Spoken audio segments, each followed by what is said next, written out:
வணக்கம். இன்றைக்கி சீமகத்தி களிம்பு செய்ய போகிறேன். அதுக்காக இந்த இலையில் அரைச்சி சாரெலாம் எடுத்து வச்சுருக்கிறேன். இது வந்து யூகே ஒருத்தவங்க போகிறாங்க. அவங்க போகிறதுனால எனக்கு கொஞ்சம் செஞ்சு கொடுக்க முடியுமான்னு கேட்டாங்க. அவங்களுக்காக தான் இப்போ செய்ய போகிறேன். இந்த சீமகத்தி களிம்பு வந்து ஸ்கின்னுக்கு தேவையான தான். இது ஸ்கின்னுக்கு தோல் சம்மந்தப்பட்ட எல்லாத்துக்குமே இதை யூஸ் பண்ணலாம். அரிப்பு, சொரிசரங்கு, படத்தாமரை, அப்புறம் இச்சிங் ப்ராப்ளம் உள்ளவங்க, குட்டி குட்டி ரேஷஸ் மாதிரி வருமே அந்த மாதிரி இருக்கிறவங்க எல்லாத்துக்குமே இது ஒரு தீர்வானது தான் இந்த சீமகத்தி களிம்புங்கிறது. இதில் வந்து என் ஸ்கின்னுக்கு என்னென்ன மூலிகை தேவையோ அதை அப்படியே இதில் கலந்துருக்கிறேன். முதல்ல வந்து சீமகத்தி, அப்புறம் திருநீற்று பச்சலை, அம்மன் பச்சரிசி, இது மூணும் மெயின் முக்கியமானது. இது கூட மற்ற மூலிகையெல்லாம் கொஞ்சம் கலந்துருக்கிறேன். அது என்னென்னா வேப்பலை, துளசி, மருதாணி, இந்த மாதிரி வகையான ஸ்கின்னுக்கு என்னென்ன தேவையோ அத்தனையும் இதில் கலந்துருக்கிறேன். கிட்டத்தட்ட ஒரு 18 மூலிகை இதில் இலை இருக்குது. அதில் எல்லா மூலிகையும் பறிச்சுட்டு வந்து சுத்தம் பண்ணி அரைச்சி சாறு இதை எடுத்து வச்சுருக்கிறேன். இந்த சாருக்கு தகுந்த எண்ணெயை தான் நம்ம ஊற்றி காய்ச்சணும். இந்த எண்ணெய் காய்ச்சும் போது தேங்காய் எண்ணெய், தேன்மெழுகு இதெல்லாம் போட்டு தான் இதை காய்ச்சி இது ஒரு களிம்பாக செய்ய போகிறோம். இந்த களிம்பு வந்து இன்றைக்கி வந்து ஆர்டர் வந்ததுனால இதை செஞ்சிகிட்ருக்கிறேன்.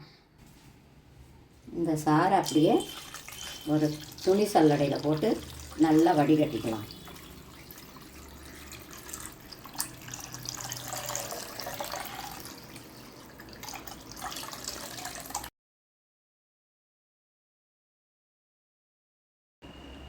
வசம்பு ஒரு ஸ்பூன் போட்டிருக்கேன். வெட்டிவேர் பவுடர் ஒரு ஸ்பூனு, அருகம்புல் பவுடர் ஒரு ஸ்பூன், கஸ்தூரி மஞ்சள் மட்டும் 2 ஸ்பூனு, கோரக்கிழங்கு பவுட்ரு அது ஒரு ஸ்பூன். இது அம்மன் பச்சரிசி நான் இலையாகவும் போட்டு சாரில் எடுத்திருக்கேன். கொஞ்சம் ஒரு ஸ்பூனு இதுலேயும் கலந்துக்கிறேன் பவுடராகவும்.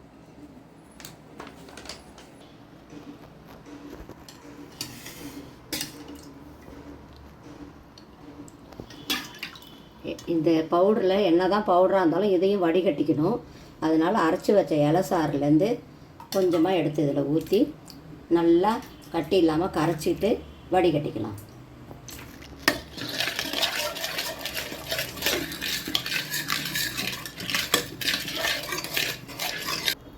இந்த கரைச்ச பவுடரை அப்படியே அதே இலை சாறுலேயே வடிகட்டிக்கலாம்.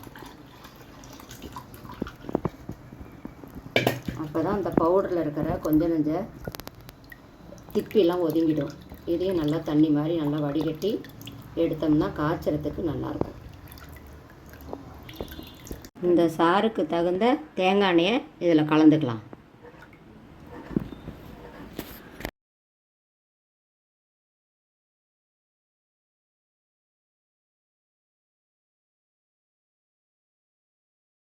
சாரும் இந்த தேங்காய் எண்ணெயும் நல்லா ஒன்று போல் இதில் கலந்துடணும்.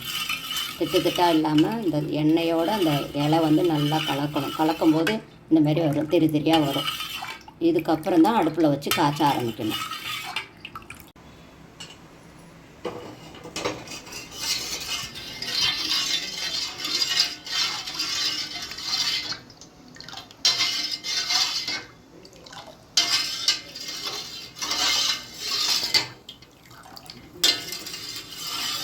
இப்படியே கலக்கிக்கிட்டே இருக்கணும். மிதமான சூட்டிலே தான் இருக்கணும்.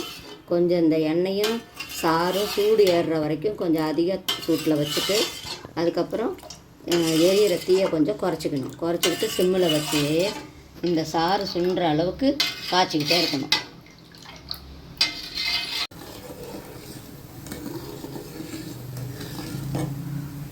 இது மாதிரி நுரை பொங்கி வரும்.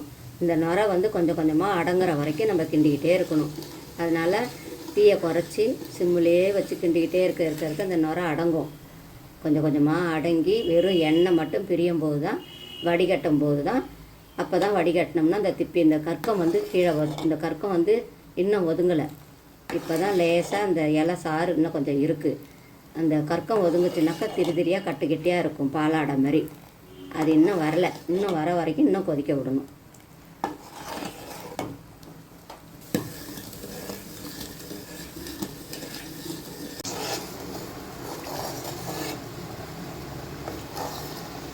ஊற்றின சாறு, தேங்காய் எண்ணெய் எல்லாம் ஒன்றா கலந்து இன்னும் கொஞ்சம் நுரப்பதம் இருக்குது. இப்போ இது உள்ளார கற்கம் கொஞ்சம் ஒதுங்கும், இந்த மாதிரி ஒதுங்கும். இது வந்து இன்னும் தேன் மெழுகு மாதிரி இருக்குது. அது வந்து நல்லா கட்டியாக மாறுற அளவுக்கு இன்னும் கொஞ்சம் நேரம் கொதிக்க விடணும்.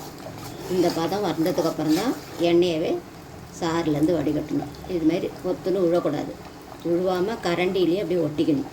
அந்த மாதிரி பதத்துக்கு இன்னும் ஒரு 5 நிமிஷம் 10 நிமிஷம் இப்படியே கொதிச்சுக்கிட்டு இருந்துச்சுன்னா இந்த நுரை ஃபுல்லாக அடங்கிடும். அடங்கினதுக்கப்புறம் மேலே தெளிஞ்ச எண்ணெயாக இந்த மாதிரி வரும். அந்த கற்கம் வந்து தனியாக அப்படியே இறங்கிடுச்சு, அடியில் இந்த மாதிரி கட்டியாகிடும். ஊற்றின சாரோட இது அப்படியே எண்ணெயில் சுண்டி இப்படி கற்க மாட்டம் ஒதுங்கிடுச்சு. இப்போது இன்னும் ஒரு 2 நிமிஷம் இந்த கொதி லேசாக அடங்கினதுக்கப்புறம் அப்படியே வடிகட்டலாம்.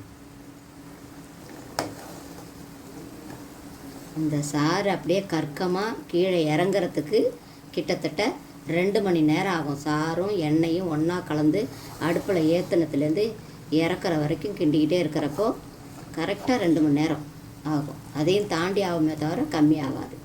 அந்த மாதிரி ஆனால் தான் இது எண்ணெய் பதத்துக்கு அப்படியே வரும். ஊற்றின எண்ணெய் மட்டும் அப்படியே மேலாட நிற்கும். இப்போ மொண்டன்னா அந்த கற்கம் தனியாக கரண்டியில் ஒட்டியிருக்கும், எண்ணெய் பாட்டுக்கு தனியாகவே கொட்டும். இங்கே கொட்டுது பாருங்கள், அந்த மாதிரி அழகாக கொட்டும். இதுதான் பதம். இந்த பதத்துக்கு நம்ம இறக்கி இப்போ வடிகட்டி அதுக்கப்புறம் இதில் இறக்கலாம். இப்போது இந்த எண்ணெயை மொள்ளும் போது அப்படியே இந்த நுரை அடங்கி அப்படியே தெளிஞ்சு வரும். நல்லா வெறும் எண்ணெய் மட்டும் வரும். அப்படியே நுரை காணாவே போய்டும் பாருங்க, அப்படியே அழகாக போய்டும். இப்போ வெறும் எண்ணெய் மட்டும் இருக்குது. இதுதான் பதம்.